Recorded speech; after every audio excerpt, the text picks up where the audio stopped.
Fala pessoal, sejam muito bem-vindos para esta aula 3. Eu estou deixando esta aula gravada, conforme nós combinamos. Esta aula 3 versa sobre a unidade política romana e este tema, portanto, será o objeto da nossa análise nesta aula gravada. Eu vos dou boas-vindas para esta aula. E indo, então, na sequência do que nós vimos na aula da semana passada, na aula da quinta-feira, quando analisamos a unidade política grega, analisamos os seus elementos centrais, os seus elementos constitutivos, vimos ali uma filosofia política. Nós podemos dizer que, em paralelo com aquilo que ocorrera na civilização grega, também na civilização romana, também na unidade política romana, nós percebemos uma filosofia política de fundo, um pensamento político que, especialmente no período republicano e mais tarde, na passagem para o período imperial, como veremos, se consolida e nos permite entender de um modo mais profundo aquilo que aconteceu na assim chamada civitas ou civilização romana. Eu vou me permitir, portanto, compartilhar com vocês na tela o handout que eu preparei para a nossa aula. Tá? Então, nós vamos começar dizendo o seguinte: de todas as civilizações da antiguidade, certamente Roma, que aqui é um modelo excepcionalíssimo de civilização, se nós compararmos com os demais, mesmo com os gregos, Roma é uma civilização que tem uma experiência histórica muito particular. Ou seja, a civilização romana é uma experiência histórica sui generis, excepcional, por um motivo bastante simples. A única civilização da antiguidade que foi, por assim dizer, fundada, ou seja, há uma data de fundação para a cidade de Roma, foi a unidade política romana. Roma, portanto, é uma experiência histórica de fundação. Tá? Uma grande pensadora, que foi a Hannah Arendt, numa obra importante chamada Between Past and Future, Entre Passado e Futuro, a Hannah Arendt nos explica de maneira bastante didática, né, como a experiência romana possui paralelos com a experiência estadunidense. Então, são duas civilizações, uma antiga e uma moderna, e ambas foram fundadas no tempo e no espaço. Né? O que significa dizer que a experiência de Roma é uma experiência territorial, ou seja, Roma foi fundada numa cidade, uma cidade localizada num lugar, e essa cidade não pode mudar de lugar, e a comunidade não pode sair dali. Há um vínculo quase sagrado com a terra na qual Roma foi fundada. Tá? Daí a velha expressão urbe et orbe. Tá? Veja que Roma, portanto, é uma experiência histórica de fundação. Tá? E desde a sua fundação, que remonta à presença dos povos sabinos, dos povos etruscos, dos povos do norte da Grécia, né, que migraram para o Lácio. Vejam que a poesia, a obra poética do Virgílio, a Eneida, vai narrar a história da fundação de Roma, né? A chegada de Enéas e todo o desenrolar ali, né, da fuga de Enéas de Troia e a chegada no Lácio, né, passando pela Sicília, todas as intempéries que Enéas teve no mar, né, até chegar no Lácio. Então há toda uma obra poética, uma epopeia que narra, digamos assim, ao modo mitopoético, né, ao modo imaginativo, a fundação de Roma. Tá? Então, do ponto de vista histórico concreto, existem mitologias, fábulas que explicam a origem de Roma. Não só Enéas, senão também Rômulo e Remo. Né? E aqui Rômulo há toda uma alusão, né, ao primeiro rei de Roma, tá? Rômulo. Veja que Roma, então, é uma experiência histórica de fundação. Tá? É a ideia segundo a qual Roma, ao ser fundada, é uma civilização que tem um início, né? Hoje a gente comemora isso no dia 22 de abril, então 22 de abril de 753 a.C., Roma foi fundada, né? E a partir de então, Roma, urbe et orbe, é uma civilização que, começando numa terra, tem em vista a sua continuação no tempo e o seu prolongamento no espaço, né? É alguma coisa que se expande no tempo e no espaço. E daí vem a noção de civitas. Ou seja, civitas, civilidade, civilização, cidade, é o contrário de barbárie, o contrário de desordem, né? Então, a civitas é uma civilização que instaura a ordem em meio à desordem reinante nas guerras existentes entre os povos conquistadores, sabinos, etruscos, latinos e assim por diante. Então, para pôr fim a isso, era necessário, portanto, que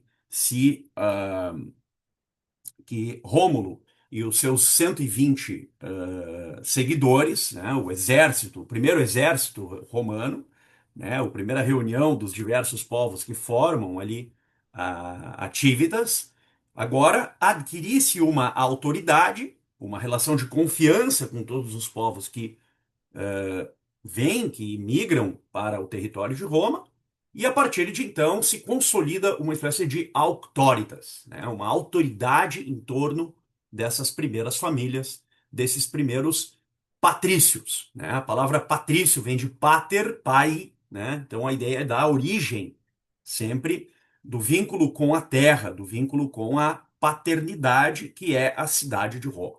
Daí a expressão patrício, né? Os patrícios são os primeiros herdeiros da cidade de Roma. E esses primeiros herdeiros tinham em vista, então, a fundação de uma cidade que divide esfera pública e esfera privada, que toma a coisa pública como uma coisa compartilhada, daí a noção de res pública, né? E a organização dessa res pública, né? Desse espaço onde as decisões coletivas seriam tomadas e que teriam como efeitos a totalidade dos indivíduos, né? eh, Fez com que os primeiros povos de Roma separassem a coisa pública da coisa privada, né? Veja que uma coisa curiosa, esse vínculo efetivo com a terra, com o território, fez com que os primeiros povos de Roma tomassem o espaço privado como algo próprio, algo sobre o qual há um direito potestativo, né? Nós podemos dizer que a origem remota, historicamente falando, da ideia de direito de propriedade nasce aqui, né? E isso está muito atrelado a esses primeiros colonizadores, a esses primeiros povos que chegaram ali. Por isso, os patrícios são vistos aqui como os primeiros detentores de terras, os primeiros senhores de terras, né? Ou seja, a res pública corresponde ao lugar das decisões coletivas e a esfera privada, a propriedade, né? O domínio particular de cada patrício, né? Veja que há uma relação, portanto, de simbiose entre terra e potestade, né? O direito potestativo, a ideia de um ius privatum, né? O direito potestativo sobre a terra, e ao passo que a coisa pública, né? Ela supõe um direito potestativo que é comum, que é compartilhado. Daí a ideia de coisa pública, né? Res pública, tá? Veja que essa divisão, portanto, é o que forma a noção de Tívidas. Então, o que é Tívidas? Tívidas é a cidade, é a comunidade política, né? Mas, diferentemente dos gregos, que não tinham a ideia de direito de propriedade, os romanos já têm uma ideia de direito de propriedade aqui presente. E aliado a isso, há também nesses, digamos, primórdios da civilização romana, também a ideia de direito de herança, né? Porque os filhos dos patrícios recebem a terra de seus antepassados. Então há aqui uma linha hereditária, né? O direito hereditário, né? Que acaba sendo, digamos assim, um direito quase que instituído pelo costume, né? Nessas primeiras décadas da civilização romana. Então, a ideia de civitas supõe um direito civil, um direito da civitas, um ius civile, né? A expressão direito civil aqui não significa direito privado como é hoje, né? Hoje vocês vão estudar o direito civil, já no primeiro semestre, eu acho que com um novo currículo, e vocês verão que o direito civil é o direito privado, né? Mas nessa época não, o direito civil era o direito da cidade, o direito da civitas. Então, quando falava-se em ius civile, direito civil, se falava no direito público e no direito privado, tá? Portanto, o direito que organiza as relações na cidade, ok? Veja que há em Roma, assim como há na civilização grega, também na ideia de polis, uma noção primitiva de ordem pública, né? E de, portanto, de uma organização das instituições que permite uma vida em comunidade, uma vida comum, uma vida civilizada, uma vida não bárbara, né?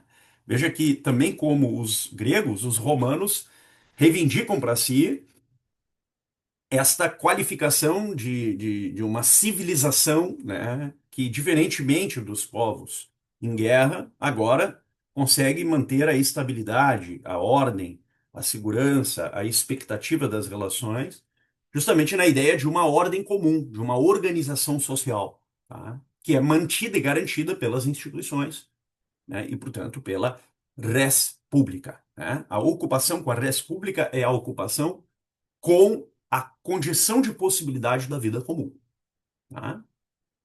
Por isso a ideia de civitas é uma ideia, digamos assim, que, embora tenha alguns traços semelhantes à polis grega, com ela diverge justamente nisso. A ideia de que na civitas há o direito de propriedade, o direito de herança, né? O espaço privado é próprio do patrício e do dono de terra, diferentemente do que acontecia na Grécia, quando não há ali uma ideia ainda, mesmo que remota, do que hoje nós chamamos de direito de propriedade, tá? Veja que, com o avanço da carruagem, outros povos vão chegando em Roma e vão se instalando digamos assim, nas beiradas da cidade, né? Nas margens da cidade. E esses povos, diferentemente dos patrícios, eles ainda no primeiro momento não têm o acesso, né, à vida política, por assim dizer. Não são considerados cidadãos nesses primeiros momentos. Eles passam a ser chamados de plebeus, né? E, portanto, começa a se desenvolver em Roma uma espécie de hierarquia social, tá? Uma hierarquia que é baseada, sim, na ideia de propriedade, uma hierarquia que é definida em aspectos econômicos. Veja que é diferente um pouco da Grécia, onde essa hierarquia se define por função social. Aqui, aliado à função social, também existe o aspecto econômico envolvido, ou seja, o domínio da terra, o direito de propriedade, né, o domínio do que hoje nós chamaríamos de meios e modos de produção, tá? E, portanto, se instaura aqui uma espécie de hierarquia social nos primórdios já da civilização romana. Frente ao andar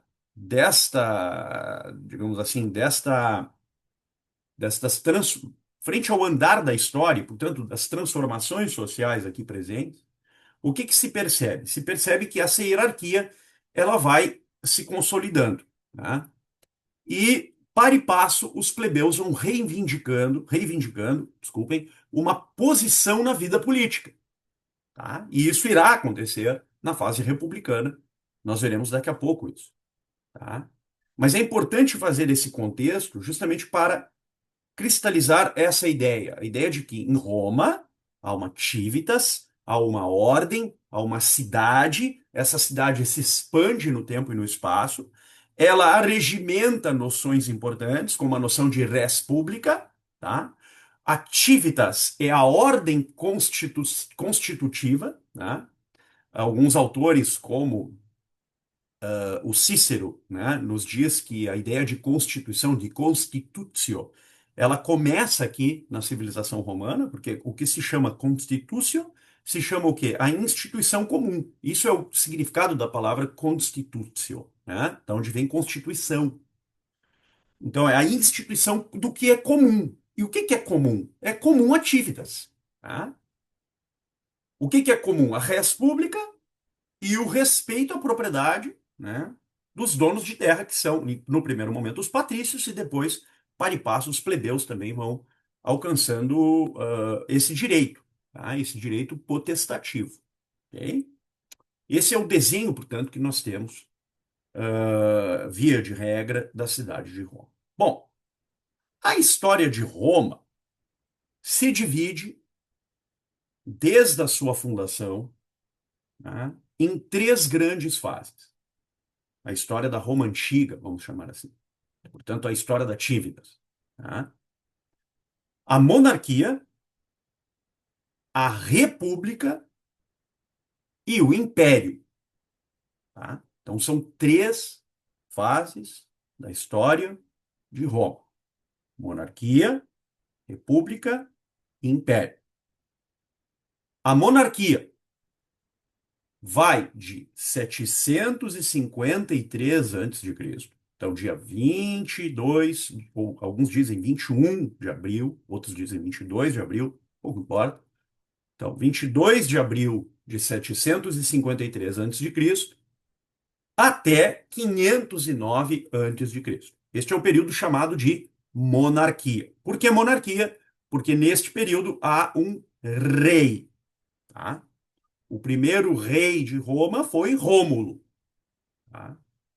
Que também é objeto daquela narração mitopoética, né, de que Rômulo e seu irmão Remo foram alimentados por uma loba e a loba, portanto, gerou a civilização romana, tá?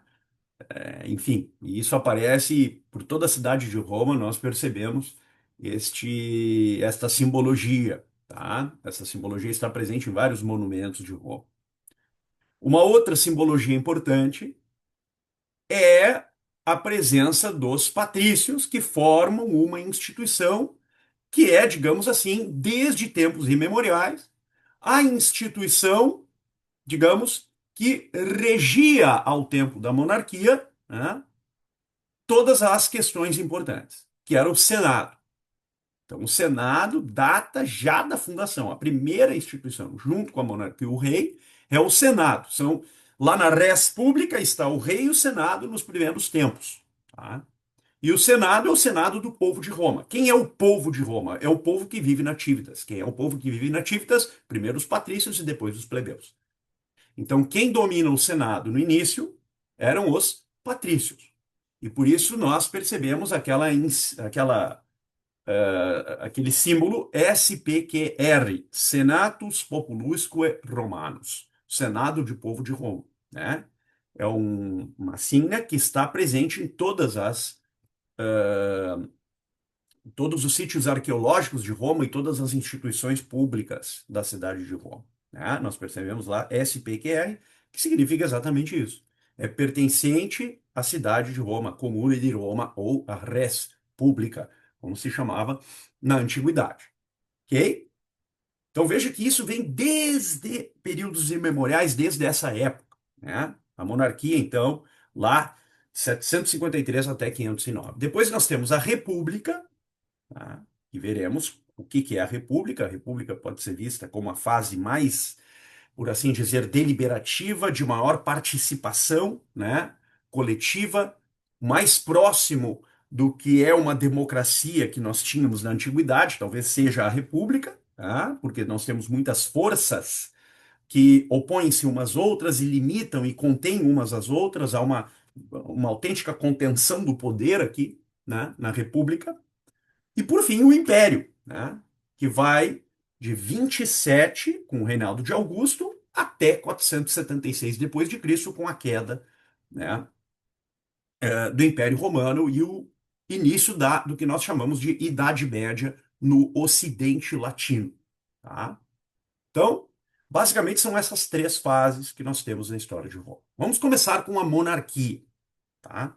Nós podemos perguntar assim, o que garante a ordem na monarquia? Quais são as instituições da monarquia, tá? Do período monárquico, né? Qual era a divisão do poder do período monárquico? E nós temos três grandes instituições no período monárquico, tá? Primeiro, o rei. E o que que o rei detinha? O rei detinha os poderes executivo, judiciário e religioso. Ou seja, ele administrava e executava, ele julgava questões entre particulares e ele tinha um poder religioso. Muita atenção aqui. O rei não exercia por si esse poder religioso. Ele delegava a uma autoridade religiosa. E essa autoridade religiosa cuidava dos templos e cuidava da liturgia e dos rituais, que à época eram rituais de sacrifícios aos deuses, né? Especialmente ao deus Júpiter, né? Deus Júpiter, que se lá na Grécia era Zeus, aqui em Roma era Júpiter, né? Inclusive, hoje ainda, no Foro de César, nos foros imperiais em Roma, há lá no sítio arqueológico do Foro de César, nós percebemos um templo em homenagem, né, em honra ao deus Júpiter, que foi construído pelo próprio César, né, quando criou aquele foro imperial, tá? Então, Júpiter era o deus, por assim dizer, mais prestigiado. Depois tinham outros deuses importantes, Minerva, por exemplo, né, a deusa da sabedoria, uh, Saturno, que era o equivalente de Cronos, pai de Zeus, que em Roma era o deus da agricultura e da fertilidade, e assim por diante, né? Existiam muitos deuses e tinha de ter alguém para administrar tudo isso. Quem era essa figura? Essa era uma figura designada pelo rei e que ela se chamava Pontifex Maximus, né? E é justamente daí que vem o título Sumo Pontífice ou Pontífice Máximo, que é usado, por exemplo, pela Igreja Católica hoje em dia, né? Mas esse título já vem de muito tempo antes da Igreja Católica existir, né? E pensar em existir aqui, desde a época da monarquia em Roma, tá? Então, o Pontifex Maximus era alguém designado pelo rei para fazer os serviços religiosos. Eu coloquei aqui a lista dos chamados sete reis da época da monarquia em Roma. Rômulo, Numa Pompílio, Túlio Hostílio, Ancomércio, Lúcio Tarquínio Prisco, Sérvio Túlio e o último, que foi Tarquínio o Soberbo, que foi aquele que perdeu o poder, né, para os plebiscitos, para os plebiscitos. Tá? Fazendo assim, portanto, a passagem do fim da monarquia para o início da república. Nós temos também, além do rei, o Senado, que era o conselho dos anciãos, era o conselho dos patrícios, mais anciãos e que tinham uma autoridade, né? E que aconselhavam o rei, né? E que, ao tempo da história dos reis da monarquia romana, o Senado foi adquirindo mais e mais e mais e mais poder, né? Nessa passagem de séculos, tá? Até que o Senado, já na República, se consolida talvez como a grande instituição, ou a instituição mais poderosa durante boa parte da República. Tá? E, por fim, além do Senado, nós tínhamos também a Assembleia, o que antigamente, né, se chamava de Comitia Curiata. Né? O que é isso? É a Assembleia Curiada.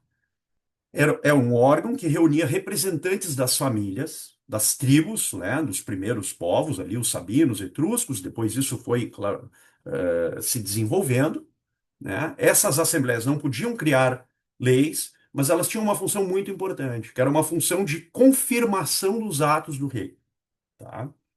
Era uma assembleia organizada pela presença das cúrias, né, que eram linhas aristocráticas, linhas familiares, que eram oriundas dos primeiros povos, dos primeiros gens, né? Os primeiros gens, origem, né? Ou povos originários Daí a ideia de genus, de gen, né? De genética ou de origem, tá? Se quiser, ok? E essas assembleias, portanto, elas não tinham um poder como o Senado, não tinham influência como o Senado, mas elas foram, sim, muito importantes nesse contexto, sobretudo porque elas tinham esse poder de confirmar os atos do rei, tá? O rei tinha autoritas, o Senado tinha autoritas e a Assembleia Curiata tinha um único poder, uma única potestas, que era então confirmar os atos do rei. Ok? Bom, com o tempo, nós vamos percebendo um enfraquecimento do rei, do monarca, e o aumento dos poderes do Senado, até que começa a fase republicana. E na República, vejam, nós temos digamos, o desenvolvimento, portanto, a criação progressiva de novas instituições, tá? Que fará com que os poderes se dividam, os poderes se tornem cada vez mais deliberativos e a república se torne algo parecido com o que era a politeia dos gregos, tá? A politia dos gregos. Tanto que o Cícero, quando comenta lá no seu De República, a sua obra máxima, é uma espécie de diálogo, né, levado a cabo pelo Ciprião Emiliano, e que mostra, de modo muito semelhante ao que fez Platão na República, qual é a polis ideal, qual é a cidade ideal, né? E o Cícero, portanto, faz comentários sobre o modo como a República em Roma, em alguns momentos, se aproximou disso, né? A ideia de uma politeia, isto é, de um regime constitucional deliberativo, tá? Hoje nós chamamos isso de Estado Democrático de Direito, né? Mas lá na antiguidade era república, né? Então, como era a República em Roma? Que vai de 509 até 27 a.C., quando começa ali o Principado e, portanto, o Império. Nós tínhamos quais instituições na República? Tínhamos, em primeiro lugar, o Senado, tá? Que era a instituição mais importante. Primeiro, ela era composta por patrícios, com poder vitalício. O Senado propunha leis, administrava as finanças, porque controlava, né, e fiscalizava as atividades dos questores, nós veremos daqui a pouco quem são, fiscalizava todos os magistrados e o Senado também cuidava da política externa e ainda assim cuidava e fiscalizava os atos do Pontifex Maximus, isso é, cuidava da vida religiosa. Tá? Então, isso é uma coisa que dá ao Senado um poder quase extraordinário. Tá? Então, o Senado era ocupado por patrícios com poder vitalício, né? Era o que hoje na Inglaterra se chama de House of Lords, né? A Câmara dos Lords era o equivalente do Senado lá na República Romana, tá? Depois nós tínhamos as magistraturas. O que eram magistrados? O que eram magistraturas? Cargos anuais ocupados por cidadãos, primeiro os patrícios, e após as revoltas, né, dos plebeus, também os por plebeus, né, que passavam a ocupar e exercer funções específicas. Tá? Exemplos de magistraturas: os cônsules. Quem eram os cônsules? A chamada diarquia em Roma, né? Poderes executivos para executar as leis e administrar, né, o Estado romano. Eu usei a palavra Estado aqui indevidamente, tá? Administrar ativitas, talvez seja o mais. Eu coloquei Estado só para fins didáticos, tá? Mas vocês podem, se quiserem, substituir o Estado pela ativitas, ali fica até mais correto, tá? Então, os cônsules eram o que hoje seria o poder executivo, tá? O que hoje seria o poder executivo. Depois nós temos uma instituição que nasceu em 494, tá? A partir dos conflitos entre patrícios e plebeus, e que é a instituição própria do plebiscito, né? Os tribunos da plebe, à época eram chamados de tribunos plebis, tá? Eram representantes eleitos pelos plebeus para defender os seus interesses e que, veja que poder, tinha poder de veto sobre as decisões do Senado. Isso é muita coisa, gente. Tá? Isso é muita coisa. Ok? E depois nós tínhamos o edil. O que era o edil? Era o responsável pela manutenção dos templos e pela organização da cidade, né? Era uma espécie de, não sei, de secretário do urbanismo, né? Então ele decidia onde era construído deveriam ser construídas as coisas, aonde deveriam ser construídas as termas, né? Por exemplo, sei lá, em Roma nós temos as termas de Caracalla, né? Então, alguém que foi um edil decidiu pela construção das termas de Caracalla, ou as termas de Diocleciano, que foram construídas no Império, né? Então, o edil fazia esse serviço na República, tá? Depois nós temos a figura do censor. O que era o censor? Aquele que censurava pessoas que praticavam atos supostamente, entre aspas, imorais para os padrões da época. Então ele garantia moralidade pública, tá? Tanto assim que, a título de exemplo apenas, né?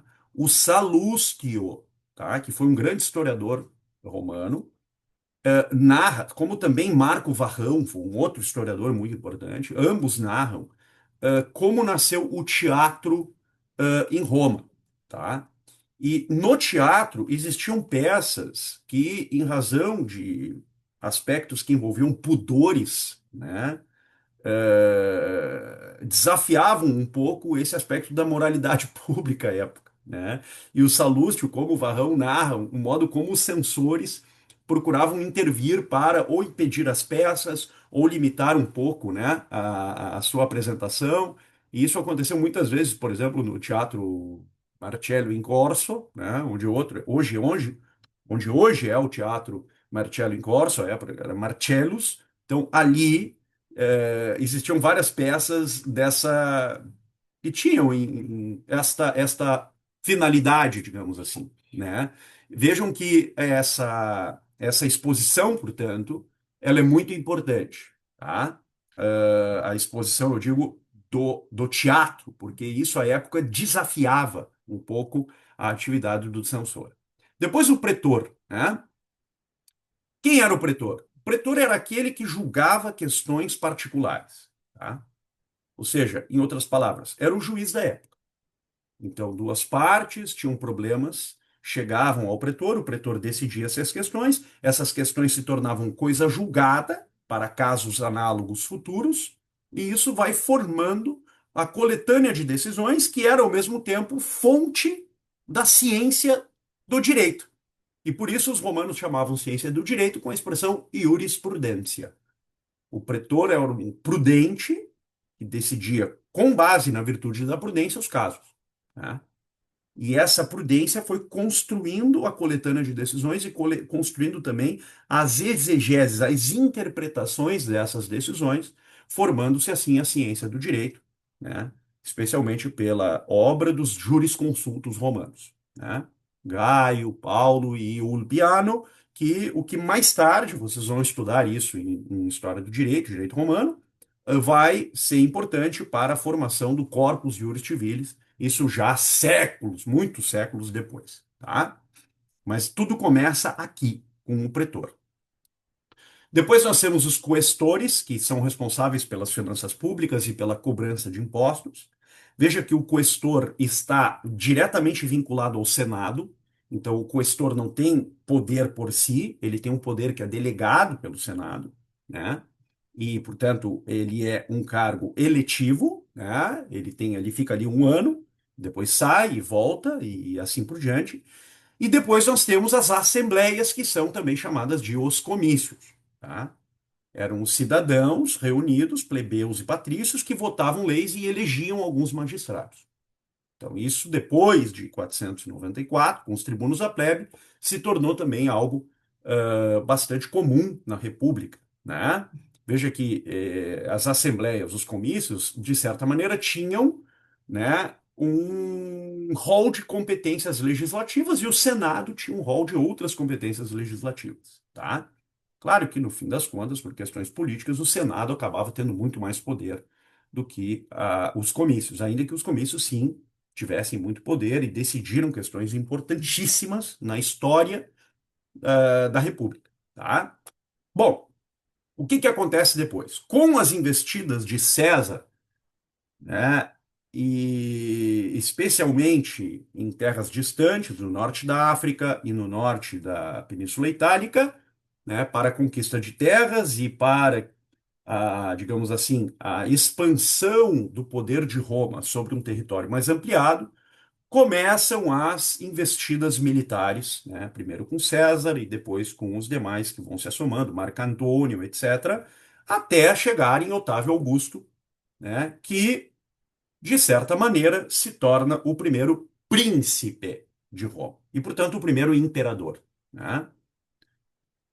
A partir de 27, então, se começa o Império Romano, né? E qual é a diferença para todos os períodos anteriores? A diferença é que agora a autoridade em máximo grau e poder em máximo grau é o poder do imperador, é o imperante, né? Que tem poder de mando sobre todas as funções, tá?